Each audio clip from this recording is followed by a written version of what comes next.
छात्र पहले से तैयारी कर रहे हैं, जो आज छात्र तैयारी कर रहे हैं, दोनों में एक बेसिक डिफरेंस ये हो जाता है कि जो नया तैयारी करता है ना उसमें एक जोश जुनून होता है, और जो पहले से तैयारी कर रहा होता है वो नीरस हो जाता है। उसको लगता है सब चीज़ पढ़े हुए ही हैं, रिवीजन करेंगे, आज करेंगे, कल करेंगे, उस चक्कर में वो कर नहीं पाते हैं और नए छात्र जो है बाजी मार। चैनल के माध्यम से ये कहना चाहते हैं कि जो एफर्ट नहीं करना चाहते हैं वो इस चैनल पे कमेंट सेक्शन में अपना ईमेल आईडी और मोबाइल नंबर भेजिए और हम उनको ऑनलाइन फ्री ऑफ कॉस्ट में करवाएं। Hello everyone, welcome to on duty. कुछ दिनों पहले हमने ज्ञान बिंदु जीएस एकेडमी का एक वीडियो डाला था जिसमें हमने स्टूडेंट का रिव्यू जाना था। उसमें सारे छात्र पूरे जोश में नज़र आ रहे थे और उस वीडियो के कमेंट बॉक्स में भर भर कर कमेंट आए कि आप संस्थान के डायरेक्टर रोशन आनंद सर से मिलिए कि किस तरह से जो अगली वैकेंसी आ रही है उसके लिए तैयारी करें, और सर किस खास तरीके से तैयारी करवाते हैं कि यहाँ से इतने सारे बच्चों का सिलेक्शन होता है, जिस कारण से आज ज्ञान बिंदु जीएस एकेडमी दारोगा फैक्ट्री कही जाने लगी है। तो अभी हमारे साथ सर है जिनसे हम बात करेंगे इन सभी मुद्दों पर। तो अगर आप चैनल पर न्यू हैं तो प्लीज़ चैनल को सब्सक्राइब करें, अगर वीडियो पसंद आती है तो वीडियो को लाइक करें, और इस रिगार्डिंग अगर आपकी कोई भी क्वेरी रहती है तो आप हमें इंस्टाग्राम और फेसबुक पर मैसेज कर सकते हैं। सर स्वागत है आपका ऑन ड्यूटी में। धन्यवाद सर। आज ज्ञान बिंदु जीएस एकेडमी को पूरे बिहार में दारोगा फैक्ट्री के नाम से जाना जाने लगा, जबकि सर बहुत ज़्यादा समय नहीं हुआ। 17-18 में सर आपने शायद शुरुआत की इस एकेडमी की, लेकिन इसके बावजूद इतनी बड़ी मात्रा में आज बिहार की सबसे बड़ी इंस्टीट्यूट बन चुकी है दारोगा में रिजल्ट देने के लिए। सर कैसे ये सब संभव हो पाया? देखिए, ये तो मेहनत के बल पर ही संभव हो सकता था। तो हम मेहनत किए और साथ ही साथ हमसे जो भी छात्र जुड़े हम उनसे मेहनत करवाए। दोनों लोग कंधा से कंधा मिला के मेहनत किए और दोनों लोग को रिजल्ट प्राप्त हुआ। हमको भी रिजल्ट प्राप्त हुआ, हमारे हमसे जुड़े हुए संस्थान के छात्रों को भी रिजल्ट प्राप्त हुआ। तो वो भी सफल है, आज भी सफल है। तो सारा का सारा चीज़ जो है मेहनत के ऊपर डिपेंड करता है। मेहनत और एक दूसरा आत्मविश्वास। आत्मविश्वास एक ऐसा चीज़ है कि अगर 100 क्वेश्चन है आपको 50 आता है तो आत्मविश्वास के बल पे आप 70 क्वेश्चन करके आ सकते हैं। और आत्मविश्वास एक ऐसा चीज़ है, अगर आपके भीतर नहीं है, आपको 50 आता है तो आप 30 पे अटक जाइएगा। तो मेहनत और आत्मविश्वास जिस इंसान में, वो किसी भी मुकाम को हासिल कर सकता है। ओके सर, और इतनी बड़ी मात्रा में रिजल्ट दिए, लेकिन उससे पहले भी सर एक चीज़ बहुत वायरल हुई थी अपने बिहार के अंदर कि एक ओपन टेस्ट सीरीज की आपने शुरुआत की थी। सर कहाँ से आइडिया आया, इतना ज़बरदस्त आइडिया कि सर, और ये कहाँ तक सक्सेसफुल हुआ? सर ओपन टेस्ट सीरीज तो बहुत ज़्यादा सक्सेस हुआ था। ये जो है आइडिया आया था आपको लॉकडाउन के टाइम में। जो लॉकडाउन था ना, लॉकडाउन में संस्थान सब तो बंद था, तो ओपन जगह पर कुछ करने का विचार आया। बहुत ज़्यादा दबिश था, बहुत ज़्यादा रोक टोक था, लेकिन इसके बावजूद छात्रों के सपोर्ट से जो है हम पटना कॉलेज और पटना कॉलेज के पीछे जो गंगा घाट है वहाँ पर सबसे पहले ओपन टेस्ट सीरीज की शुरुआत किए थे। और वो टेस्ट काफ़ी कारगर रहा, बहुत विद्यार्थियों को बहुत ज़्यादा मदद मिला वहाँ से। सर अगर बात करें कि अभी तक 17 में शायद सर शुरुआत की, 2017 1 सितंबर 2017 को संस्थान ओपन किए। जी 2017 में सर संस्थान ओपन हुआ था ज्ञान बिंदु जीएस एकेडमी। सर शुरू से लेकर अभी तक इस संस्थान के रिजल्ट का ग्राफ किस प्रकार रहा है, कितने सिलेक्शन दिए आपने? रिजल्ट जो है देखिए, 1717 में जो बिहार दारोगा, जब हम संस्थान ओपन किए थे तो हमारे लिए बहुत लकी साबित हुआ बिहार दारोगा का वैकेंसी। बिहार दारोगा का वैकेंसी 1717 आया, उसमें संस्थान का ओवरऑल 8 रिजल्ट था। उस टाइम में शुरू किए थे तो स्वाभाविक सी बात है, हर कोई शुरू 2-4 से ही करता है, तो हम भी 2-4 से शुरू किए थे। लेकिन प्रीलिम्स में रिजल्ट अच्छे बहुत सारे छात्रों का हुआ था। तो फिर मेंस में मेरा बैच बना था, लगभग 50 का बैच बना था, और उस 50 में फाइनल सिलेक्शन जो है 1717 में 8 बच्चों का हुआ। और वो संस्थान के लिए एक टर्निंग पॉइंट के रूप में उभरा। और फिर 2446 में तो बहुत सारे लोग जुड़े, फिर 2213 में उससे भी ज़्यादा लोग जुड़े, और अभी जो नेक्स्ट नोटिफिकेशन आने वाला है उसमें तो और भी बहुत ज़्यादा लोग जुड़ रहे हैं, जुड़े हुए हैं, जुड़ रहे हैं। अभी वैकेंसी नहीं आया है, तब ऑनलाइन ऑफलाइन अगर हम मिला ले तो 2 बैच है अभी बिहार दारोगा का स्पेशल, उसमें लगभग 10,000 प्लस छात्र हैं ऑनलाइन ऑफलाइन मिला करके। हाँ, दोनों मिला करके। अच्छा सर, अभी तो आपने बैच के स्टार्ट कर दिए, लेकिन सर रिजल्ट आ चुका है इस दारोगा का, लेकिन अगली जो वैकेंसी आने वाली अनुमानतः सर कब तक आने की संभावना है? अनुमानतः इस साल के अंत तक में नोटिफिकेशन आ जाना चाहिए। एक संभावना है अक्टूबर में भी आने का, अक्टूबर में आने का संभावना है। हो सकता है अक्टूबर में भी आ जाए, अगर अक्टूबर में नहीं आ पाता है तो हमको लगता है इस साल के लास्ट तक में निश्चित तौर पे नोटिफिकेशन आ जाएगा। और बच्चों को नोटिफिकेशन का इंतज़ार नहीं करना चाहिए। वैकेंसी आएगा, वैकेंसी चला जाएगा। जिसको रिजल्ट लेना है वो नोटिफिकेशन का इंतज़ार नहीं कर रहा है, वो तैयारी कर रहा है। देखिए, पहली बार जब 17 पोस्ट का वैकेंसी आया था, 2.5 लाख लोग फॉर्म गिराया था। 2446 में 4.5 लाख लोग फॉर्म गिराया था। 2213 में 6 लाख से ज़्यादा लोग फॉर्म गिराया। और इस बार जब वैकेंसी आएगा तो लगभग 8 से 9 लाख लोग कम से कम फॉर्म गिराएगा। और देखिए, 17 से लेकर आज तक में अप्रॉक्स 6400-6500 लोग का ही सिलेक्शन हुआ है, लेकिन फॉर्म 2.5 लाख लोग गिराया था। उस 2.5 लाख में आप 50,000 विद्यार्थी को भी पढ़ने वाला मान के नहीं चल सकते हैं। निश्चित तौर पे आपको मान के चलना होगा। तो कम से कम 50,000 काफ़ी क्रीम विद्यार्थी है जो कि एकदम तैयार है। अब वैकेंसी तो 1000-2000 में आएगा।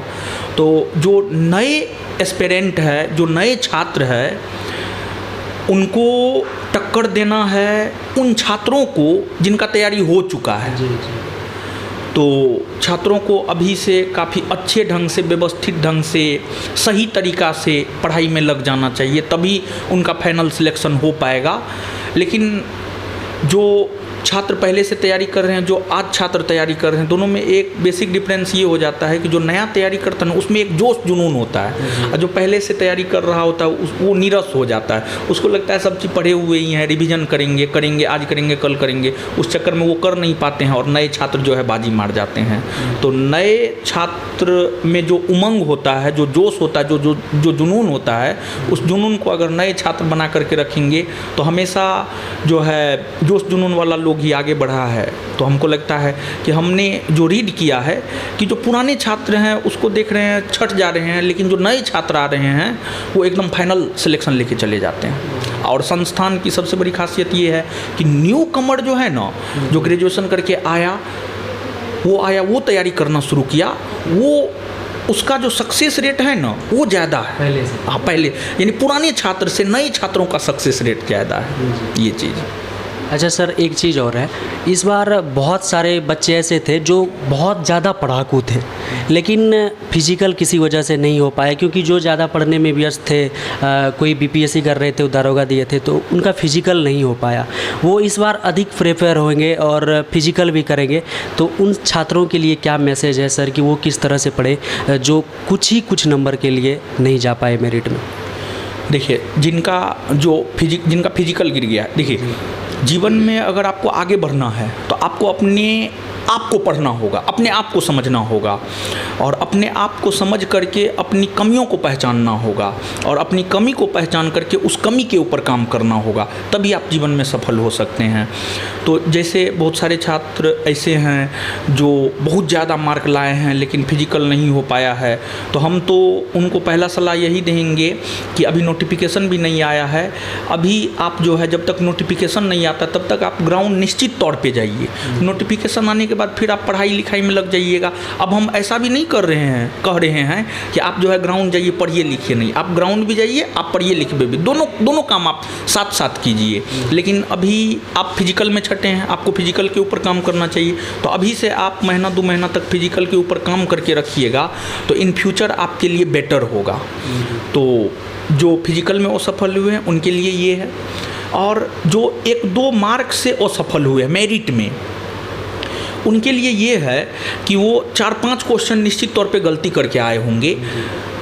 उनके असफलता के बहुत सारे कारण हैं। एक उनका ओवर कॉन्फिडेंस, एक रिवीजन की कमी, एक परीक्षा में अपने आप को पूर्णतः कॉन्संट्रेट करके नहीं रख पाए होंगे, और भी बहुत सारे कारण हो सकते हैं। तो आप अपने आप को पहचानिए, समझिए कि आप में क्या कमी रह गया जिस वजह से आप असफल हो गए हैं, तो आप उनको पहचान करके उसके ऊपर काम कीजिए। जैसे अगर मान लिया जाए कि कोई रिवीजन के कमी के कारण 4-5 आसान क्वेश्चन गलती करके आ गए, तो उसको ज़्यादा से ज़्यादा सिलेबस का रिवीजन करना चाहिए।